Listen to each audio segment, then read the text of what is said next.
In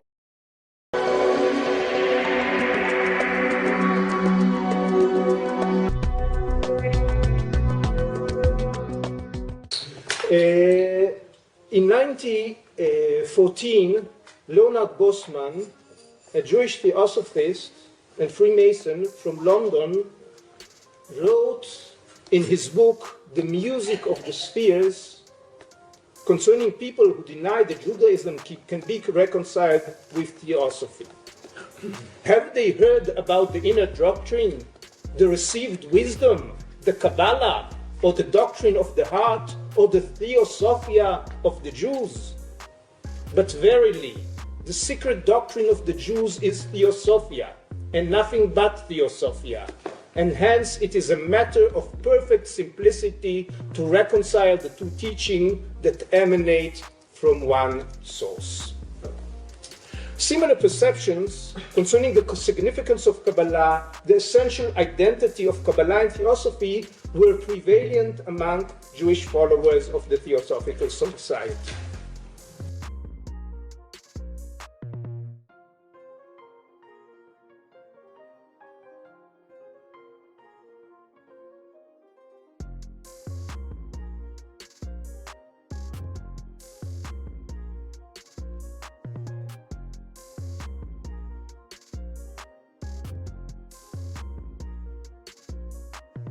Slightly more about the relationship to Zionism, because probably this is one of the interesting aspects of this story. I think you said that many of these Jewish theosophies were Zionists. Is that so, or? Well, in a journal article about Jews in India, there was a mention of the community, I think in Bombay, and it said that half of the members of the Zionist organization in Bombay were theosophists. Which doesn't say how many of the Theosophical Lodge were Zionists. Yeah, of course. But of course. From the very beginning of the foundation of the Theosophical Society in 1875, Jews joined and were active in the Theosophical Society. Already in the first circle of the founders of the Theosophical Society in New York, there was a Sephardi Jewish scholar, originally from England, a Freemason, who was affiliated with Reform Judaism, David E. De Lara. About him, Pat Devaney wrote an interesting article. In 1882, after Blavatsky and Olcott moved the headquarters of the Theosophical Society in India, A.D. Ezekiel, a Jew from the Iraqi Jewish community in Pune, had joined the Theosophical Society, and I mentioned him this morning. After joining the Theosophical Society, Ezekiel began to study Kabbalah, translated Kabbalistic texts to Jewish Arabic, and published an introduction to Kabbalah in English, and a story entitled The Jewish Kabbalist from Jerusalem, which he published in the Theosophist. Here we're talking about Kabbalah. It is a concept that not everyone understands. Would you say it's easy to understand? It's something that's easier to experience than to explain, but you're doing very well. We're learning a lot. Stuart is on the line to ask another question. Hi, Stuart. Hi, Janelle. Good afternoon. I just wanted to mention that I'm a Jewish Christian, and that in the past I used to practice Kabbalah, but I realized when I became a Christian that it really practices a form of divination, which is a form of control, and you take the place of God in trying to control your life, rather than allowing yourself to be use the principles of the Word of God. And actually, in Deuteronomy 18, verse 10 in the Bible, it speaks against Kabbalah and tells us not to practice it because it is a form of abomination to God. So that's my belief. And well, thank you for raising that. You know, a psychic told me that a psychic told me that, you know, it would be not to practice it because it is a form of abomination to God. So that's my belief. And well, it's thank you for raising that. We have Yehuda and Nikki to answer that, but thank you so much. That's a very valid point. He used to do Kabbalah, but he stopped when he became a Christian because he's saying that it's against, yeah, the director is telling me to wrap, but there's a question, so I guess, what do you want me to do? Let's go to break. All right, we'll give you time to think about the answer. When we return, that's very valid. We'll have the answers for you. Don't go away. Now, if you get into the secret history of the Kabbalah, this was rediscovered by Queen Elizabeth, the original Elizabeth that we've heard about from the 1500s. Queen Elizabeth's royal astrologer, a man named John Dee, who is the prototype of the wizard with the long beard, the hat, and what he did was to rediscover, through these ancient documents that were in the Vatican, the technology of how to access what they considered to be spiritual beings that were useful to them, but what we would consider to be demonic or evil beings. These beings need to be accessed through a very complex set of rituals and ceremonies. You cannot just ask for them to show up. You have to follow very elaborate and specific protocols. If you follow those protocols, it's like having an IP address, which is what we use to go online in order to notate a website. Every website has its own IP address. These spiritual beings, such as Baal and Moloch, which they still do ceremonies for today, such as in Bohemian Grove, there is a giant effigy, stone effigy of an owl. That's the god Moloch. The god Moloch goes all the way back to Rome and Carthage, in which they were offering child sacrifices to this god in exchange for power. So John Dee rediscovered the technology of how to draw the magic circles, how to say the right incantations, how to actually do black magic on a governmental level. This is what people are going to have so much trouble with once disclosure happens, is that these people actually practice black magic, and they are very, very good at it. Watch what the hand signal is that she does. Thank you for interrupting. Alex, Kai, Ernesto, this is Mrs. Aurora Velasco. Hi. Look. Look at her hands. The owner and publisher of the Sunstar. Hello. I'd like to personally thank you for what you have done for Maria, for the paper, and there are many questions about having a soulmate. Is there such a thing as souls that have a special connection between them? Of course there is, but for this, everyone has to have a soul. I have to search for a person who wants to acquire their soul like I want to acquire mine. The Book of Zohar, even though it was written 2,000 years ago, but only today can we use what's written there and implement it, first of all the people of Israel and then the rest of humanity, in order to reach a good, nice and balanced life. Based on the Book of Zohar, other Kabbalistic books were written that by using them we all in all learn how to derive the good force that doesn't exist in our world, that humanity doesn't know about it at all, and by it to balance man's nature and bring the world to correction and human society to balance and all people to love, so that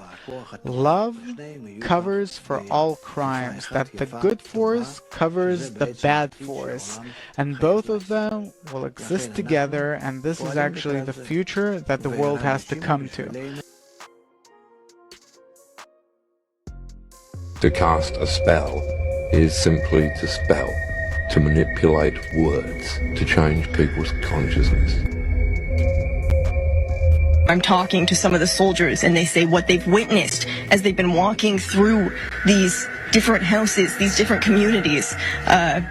Babies, their heads cut off. That's what they said. They are very bad. They cut head of children, cut head of women, but we are stronger than them. Babies and toddlers were found with their heads decapitated. No, we had been hearing reports that this had happened, but now we are getting this confirmed. Art is, like magic, the science of manipulating symbols, words or images to achieve changes in consciousness. Stick it in deeper. Conscionable atrocities that took place in that kibbutz You did say that babies had been decapitated. Can I take that as confirmation then? Because that currently is being reported as reported action. That has actually happened as it Toddlers, babies. I can tell you that they, some of them, heads were cut off. This is what we're hearing from. I've confirmed pictures of terrorists beheading children. I never thought I'd ever. Anyway. Dann 2 Explosionen. Die israelische Raketenabwehr hat funktioniert. Zuvor war Scholz noch mit Staatspräsident Herzog zusammengetroffen. Auf dem Dizengow-Platz im Zentrum von Tel Aviv gedachte er. To cast a spell is simply to spell, to manipulate words, to change people's consciousness. In the late 1880s, in Vienna, Friedrich Eckstein, who was a friend of Freud, was interested in theosophy, met Blavatsky. He founded the Vienna Lodge of the Theosophical Society and was its first president. And through him, at least I read that Steiner became interested in theosophy. Ernst Müller, about whom we will hear more tomorrow from Andreas Kircher, was also active in the Viennese Lodge and later became a follower of Steiner. In Prague, in the first decade of the 20th century, a circle of theosophists, most of them Jewish, headed by Berta Fanta, and we will hear more about her and her circle tomorrow in Zohar Maor's lecture. In 1911, Steiner gave lectures to the Fanta Circle, and among the participants was one Franz Kafka and Hugo Bergman, who later married Elsa Fanta's daughter, later immigrated to Palestine and became the first rector of the Hebrew University. And he was very much interested in Steiner's idea throughout his life. At the same period, in South Africa, the first Theosophical Lodge was founded in 1899 in Johannesburg by Louis Rich. Other Jewish theosophists were active in the lodge, all of them related to Gandhi, Herbert Kitchen, Henry Pollack, and Hermann Kallenbach that we see in the picture with Gandhi. And about him, giving the promo to all kinds of lectures tomorrow, we'll hear more from Shimon Lev tomorrow. In Italy, in Livorno, I have learned from Marco Passi. I haven't found any material about that, apart from what you mentioned in an article. Jewish students of the famous rabbi of Livorno, Eliyahu ben Amozag, joined the Theosophical Society, Amozag. In England, in the first decade of the 20th century, there were several Jews active in the Theosophical Society, and I will mention just some of them. Joshua Abelson was a liberal rabbi, a scholar of Jewish studies, was affiliated with the Theosophical Society since the first decade of the 20th century. He lectured in theosophical lodges and published articles in theosophical journals. He was in touch with George Mead, Blavatsky's former secretary, and published books about Kabbalah and Jewish mysticism, one of the first books, Introductions to Kabbalah and books about Jewish mysticism, in 1913. The book was published in Mead's Quest series. One of the things that history shows. Kabbalah tradition is the greatest achievement of human spirit. To learn Kabbalah is a very complex thing. I heard conversations of people who claims to teach Kabbalah, very foreign, very dark, very awful methods that are very far from true and real Kabbalah. So I truly, honestly, really recommend or not to learn Kabbalah or to try to observe and look deeply into the sources of Kabbalah. I don't want to mention names, but a couple of months ago, someone sent me a message, a video of one of the most famous teachers of Kabbalah today, very not righteous, a really not righteous man. Very, very disappointing, very scary, very dark, and only desiring false methods of the dark secrets and the names, Kabbalistic codes and numeral values. It's like dark and spooky and evil and very bad. Very bad. When you see people with anger, people that are claiming, demanding, forcing, stay away from these kind of teachings. This is a fire that is not meant to be spread out. This is foolishness. This is evil. Once a student came to me and told me that a certain institute that is teaching Kabbalah forced her to donate, to sponsor a printing of the book of the Zohar of Rabbi Shimon Bar Yochai with $60,000 contribution. It's a crime. It's not a distribution. It's a crime. My friend, I have studied the Kabbalah my whole life in the Hebrew language. As well as and I'm myself. here, and I have to tell you that it has absolutely nothing to do with the wisdom of the people. There's nothing evil in nature. All of its qualities are given to us for us to use them correctly. To use them all. They all need to be good. It only depends on how man uses them. So when we say that a certain quality is evil, it's untrue. Right. It's our ego that pushes us to use them that way.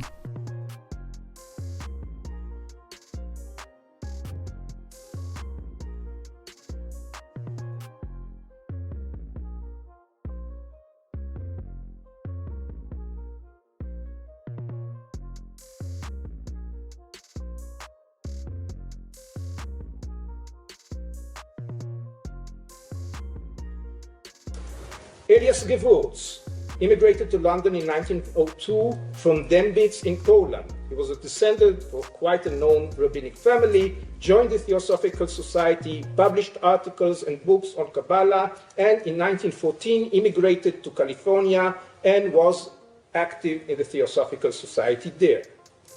His student, Leonard Bosman, from one of his books, I read the citation with which I began this lecture. He was from a Jewish Dutch family, a theosophist, a Freemason, and published several books about theosophy, Judaism, and Kabbalah. There were many more Jews who joined the Theosophical Society in the late 19th, early 20th century and were influenced by it. I just mentioned just one more interesting person, Naftali Herz-Imber, a famous Zionist poet, author of Hatikva, which became the anthem of the State of Israel, immigrated in the 80s from East Europe to Palestine, resided with Lawrence and Alice Oliphant in Haifa. Later, he immigrated to the United States and there was in touch with Theosophists, took part in the 1895 Theosophical Convention in Boston, quite an important convention, and was very much influenced by theosophical ideas. Although many Jews were active in the Theosophical Society, it was only 50 years after the establishment of the Theosophical Society that a Jewish Theosophical Association was founded. In December 1925, a few Jewish Theosophists met at the Jubilee Congress of the Theosophical Society at Adyar. Among them were Gaston Pollack, who was the General Secretary of the Theosophical Society in Brussels, G.H. Perez from Cairo, M. Cohen from Sofia, Bulgaria, and Pia Muller from Trieste, Italy. Other Jewish delegates were from the three main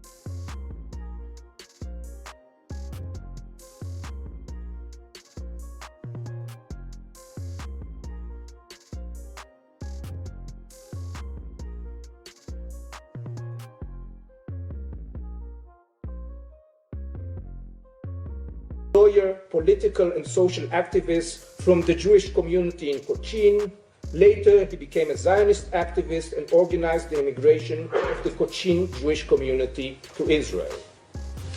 Dr. Jacob E. Salomon, a medical doctor from the third Jewish community in India, the Bnei Israel. He was a medical doctor, a social activist, political leader, from Ahmedabad. The Jewish delegates decided to establish the Association of Jewish Theosophists. They conducted a ceremony in Hebrew, and Annie Besant laid this foundation stone for a synagogue at the Adyar compound. The declared objects of the associations were, and I will not read everything, but especially to study Judaism in light of Theosophy and Theosophy in light of Judaism, to spread theosophical teaching and to spread theosophical teaching among the Jews. In the next few years, the association published a few books, tried to raise funds for the building of the synagogue, which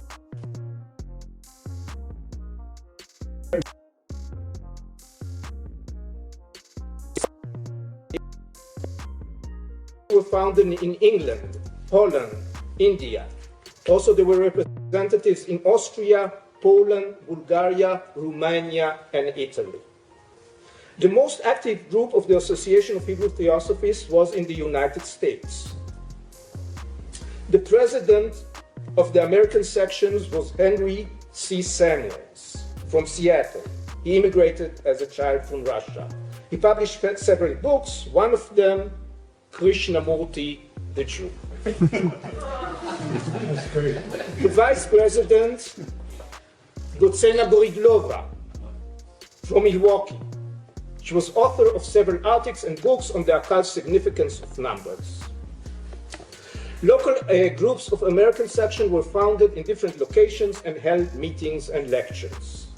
Henry Samuels, the president, edited a journal.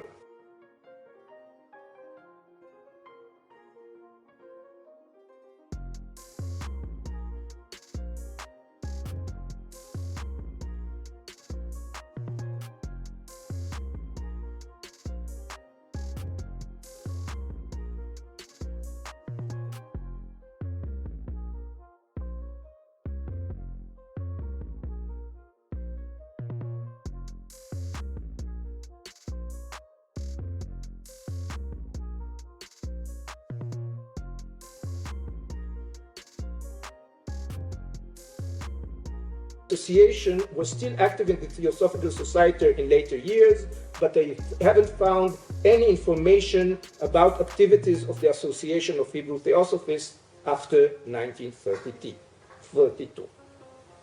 Yet, at the same period, there was another Jewish Theosophical group that was active, independently from the Association of Hebrew Theosophists, in Basra, Iraq. In 1926, Kaduri Ani, whose brother Reuven Ani, was active in the Theosophical Society in India, established a Theosophical Lodge in Basra. In 1928, Ani got into a dispute with other members of the Jewish community concerning the council taxes. His opponents informed the rabbis of Baghdad of Ani's involvement with the Theosophical Society. The rabbis issued a ban against Ani and other Jews who participated in the activities of the Theosophical Society. Kadur Ani and his supporters, not all of them were members of the Theosophical Society, about 300 families, seceded from the Jewish community and established their own Jewish, theosophical-oriented congregation with their own rabbi, synagogue, school, slaughterhouse, and graveyard. The community existed until 1936. In 1936, a truce was achieved between the Theosophists and the rabbis, the ban removed, and the Theosophical-oriented community dissolved. In 1945, Kaduri Ani and his family immigrated to Israel. Since the 1930s, no more